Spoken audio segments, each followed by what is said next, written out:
Hello and welcome to NDTV Auto. Happy Independence Day, and as always, Mahindra is hitting the headlines, and for all good reasons. 4 SUV concepts showcased, and I have the right man to talk about the technology and engineering behind them. Thank you so much, Velu sir. Nice meeting you. Happy Independence Day. Thank you. So to start off, new platform has been developed for all these 4 SUVs showcased today. Can you take us through what's speciality about this platform? So the 3 things we wanted to do it. One is to, in the compact segment, one of the biggest reason or the compromises that many of the products have done is the second row leg room and the claustrophobic nature of the cabin. So we wanted to get rid of these 2 things. So make it very spacious inside and make it the second row the best possible. If a 6 feet person is sitting there, you need to have 3 feet of the leg room so that he can stretch his leg. That's the idea. And the third thing is that you have to have a flat floor. All of them, if you have to get it, in the current wisdom of the automotive expertise, it's not possible unless you change the rules. So what we did is to increase the wheelbase. So from 2600 millimeters, typically available in this segment, we went to 2665 millimeters. That extra 65 millimeters, we brought it and gave it to the second row.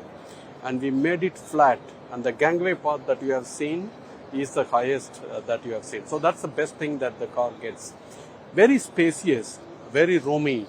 So therefore it gives an SUV, real SUV. You get a core SUV, which Nal mentioned in his presentation.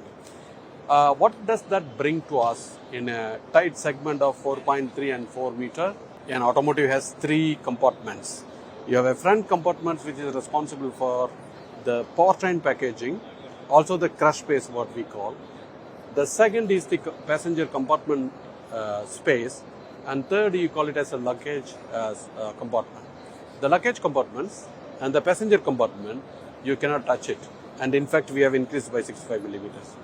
Therefore, the engine compartment and the crush and the safety compartment, we have reduced it. But you need to get the 5-star rating, that's our policy. So what we did, we have to make innovations to get this 5-star rating. So if you have seen our presentations, we have brought the structure, tri-trident structure, we have patented it. There are 101 patents out of this.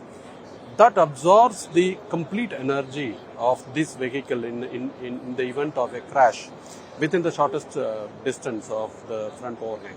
By the way, the shortest front overhang gives the beautiful look, the silhouette of the car. So that's the beautiful innovation that went behind. Is it a brand new platform, or has It's a brand new platform. It's because it's not no existing. reminiscence from the existing 3XO? No, absolutely no. Absolutely no. And also, is the platform agnostic of powertrain? It can support both EVs and ICE? Yes. So the other thing that we have done is made the floor flat. When you make the floor flat, you can fit the battery easily. Yeah. And that is allowing us to put ICE engines or remove the ICE engines, put the motor into it, and then it becomes born electric. So the born electric and the born ICE are created in the same platform without any compromises. So that's the beauty of this engineering. So it's safe to assume the existing current lot of cars you have, Yeah. since we can understand the Vision X would quite simply be the 3XO in future with some other name. That's correct. So will these concepts take over the existing cars? Will they replace them? So you have to see it from multiple perspectives. Many people would prefer different architectures. Body on frame, some people will prefer it. Monocoque, some people will prefer it, and also the price ladder and the vehicle length. We have to test it in the market and see it, but these cars are made for the compact segment of 4 and 4.3 meter. Well, new product offerings. Do we see new engine development as well, or you are sticking to your... in the 3XO and also in the, particularly 3XO, we are on the Thor 3-door rear wheel drive. We have a quite good engine, 4-cylinder diesel engine. We also have the 3XO as 1.2 liter, and we have a motor with the battery pack. We have it. So we all have the powertrain. We did all the developments from 2019, so we carry forward that. They're all very brand new engines.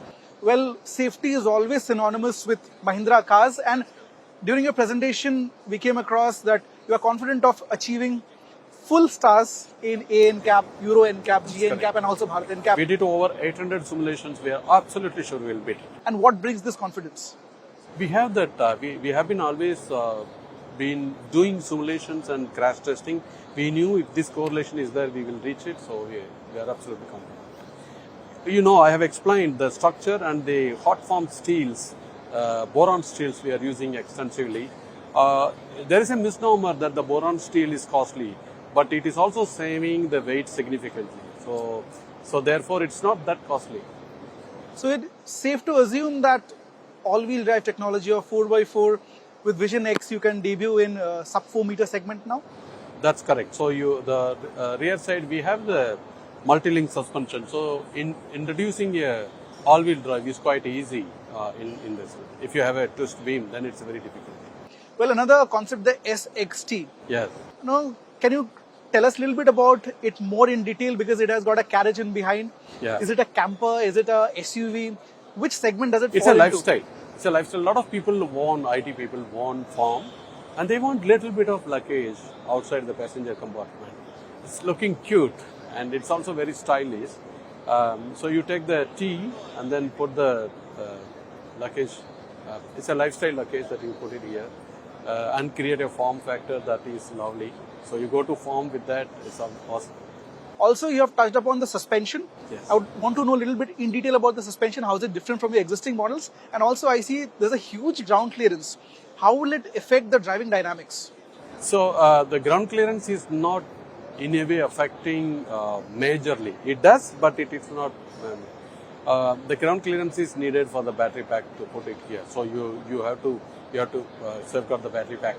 The suspension, as I said, all the cars have got twist beam as the base, and then the European cars have got 3-link suspension. The UK cars have got 4-link suspension. So we said we will bring in the 5-link suspension. That's the best. So you bring it.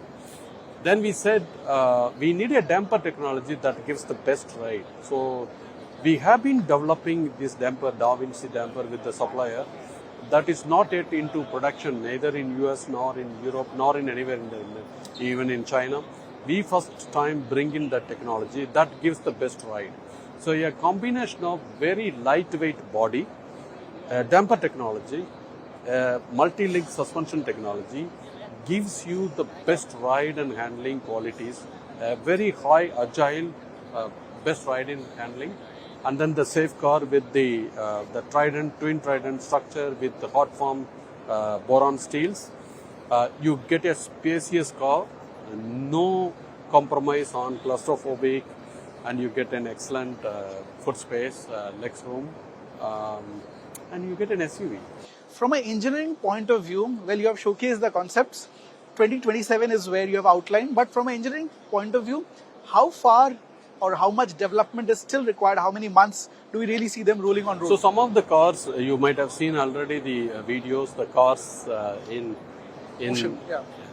So it's already on the road, some of the cars. So yeah, we will. It's an year and few months away, so we will get to that.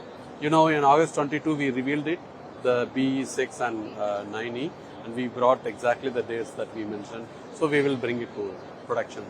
Well, all these concepts do look interesting and exciting. I think market will adopt them quite nicely.